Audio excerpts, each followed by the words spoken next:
It's a sweet treat the kids can make to show their love this Mother's Day. Here to share how it's done, we welcome back kids cooking instructor Julie Mary. It's always so nice to see you. You too. Thanks for having me. What a fun and easy idea for the kiddos to get involved as Mother's Day weekend is approaching. Yeah, I recently made some shortbreads with a birthday party, and they were just so melt in your mouth delicious that I thought, why not? Let's make some Mom's Day, like little heart shapes and whatever. Oh, shortbread is such a great medium to work with, and then you can take it lots of different directions. Yeah, the traditional way is more, you know, you would freeze or chill the dough. If you don't have much time, you can throw it in the freezer. And then you just take like a big old skewer and you just make some holes in it after you slice the log. I brought the log in. We're going to roll it out because we're going to use heart-shaped cutters. But just that would be a less, you know, less time-consuming. Yeah, that's our way reference. to do it. That's option A. We're going to zhuzh it up. Yeah. So hop on over here. We're going to start with adding some butter into our mixer. It doesn't all want to come out. If I can can use that spatula. It should be nice and soft. Oh yes. Oh yes. There we go. In this warm weather, it doesn't take much. Next up, powdered sugar. Yum. And then we're going to do just a little dash of vanilla, which I usually just like half a capful or just a little dash. It doesn't matter.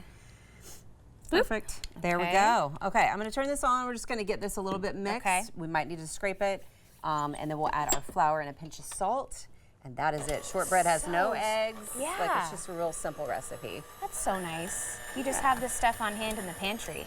Oh yeah. Yeah, most people should have all of these ingredients. Totally. If you wanted to make them a different flavor, you could add a different extract. You know, peppermint or like anything. You could add a little cocoa powder and add maybe an extra tablespoon of butter, make up chocolate. Oh, so that's amazing. That looks pretty good. So why don't I'll just keep it on low. Okay. And why don't you just sprinkle in that little bit of flour there. Okay. And that will make our dough, which should come together pretty smoothly. Look at that. Nice and easy. And then we'll probably just if you don't mind giving it just a little scrape.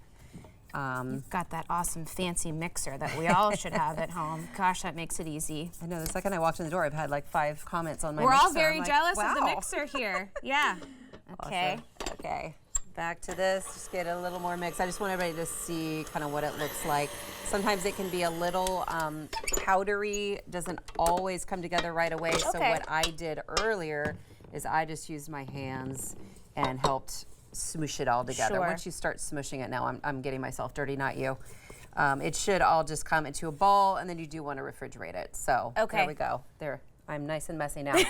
So we fast forward to my chilled dough, which is right here on this plate. I have some extra flour there for rolling out. Right. So instead of slicing like you would traditional shortbread, then we're gonna just sprinkle a little flour out, just wherever you want.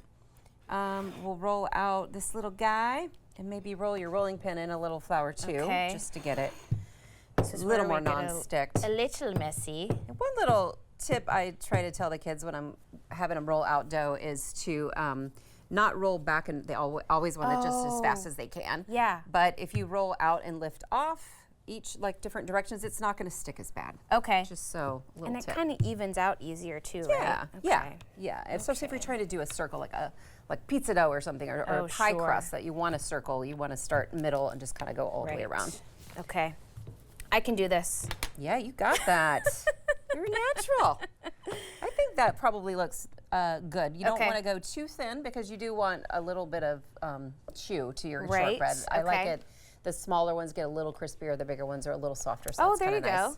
So then you're gonna just, I have 4 different sizes there of cutters. You could just cut out however many you want. And then I brought 2 different sizes of skewers to use the flat side of the skewer. On this piece of shortbread, I did the big ones. Okay. And then for all of the smaller sizes, I did this is just an 8-inch skewer. But make sure you use the flat side. That'll give it a nice wide hole instead of using the point. Okay. So these are here, and you can play around with the big one too and just see whichever one, but definitely use the flat side. And then you can either put, sprinkles on them, or I did some with sprinkles and some without. So I got some that say mom. I got one that said love, and then I did some other just kind of heart-shaped decorations. Yeah, some that can just be kind of a little design, but you could spell something out. That would be so cute. Oh, this is fun. We were saying the kids love this part. Oh, yeah. This is kind of meditative. I have to take skewers out of kids' hands because they will just like play with them the whole class. Anything's a weapon if you give him long enough. Yeah, okay. so you could do that, and you could put pearls in each hole, or you could just put some sprinkles on some of these, or just put sprinkles in the middle of the hearts. You definitely have to push them just a little bit to make sure they stay. Hold on. As you there can tell. Go. There we go. That's also a fun activity. Okay. And then, yeah, just pick your mom's favorite colors. Give her a little color on her shortbreads, or just leave them plain. I left some plain, too, because it's delicious. Sure. Either way. Now, how long do these need to actually bake for? These only cook about 10 to 12 minutes. My oven, it takes about 12. My oven's a little cooler, but I think most ovens probably need 10. That's it. Okay. Should we take a little bite? Yeah. These are so adorable. Pick one out, I love whichever these. one you want. Who doesn't love a little shortbread? I'll take a plain one. A little crunch. Oh, yeah. A little sweetness with the sprinkle, too. But not overly sweet. So good. Yeah. Great idea. Yeah. Thank you so much. You're welcome. Always great to see you. Good to see you. We'll have this recipe and more about Julie on our website at katu.com. We'll be right back with more Afternoon Live right after this.